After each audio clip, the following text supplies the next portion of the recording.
Sevimli müğənnimiz Tərana xanım bugün sizə öz gözəl ifası ilə görək nə deyəcək.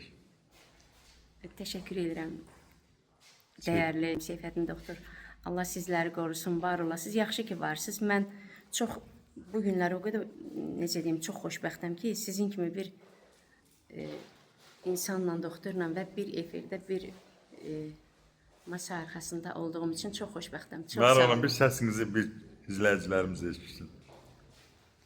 Başınayam mən dolanım, harda qalmışsayam.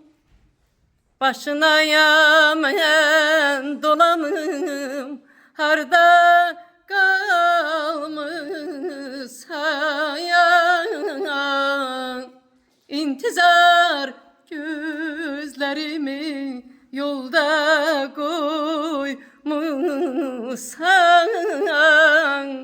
İntizar gözlerimi yolda koymuşsan.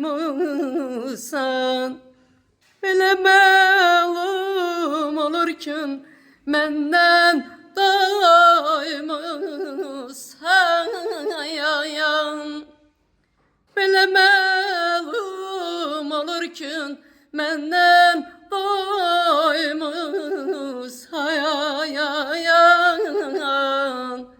Getdi yar gəlmədi, aldattı məni.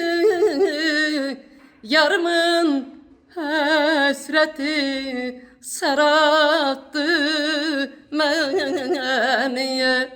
Getdi yar gəlmədi, aldattı məni.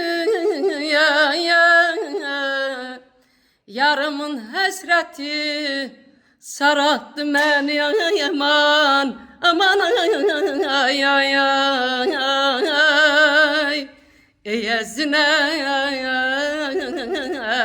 mənə. Eşq olsun. Teşekkür ederim doktor. Var Çok olun. sağ olun, var olun. Var olun Tərana xanım. Sağ olun. Eşq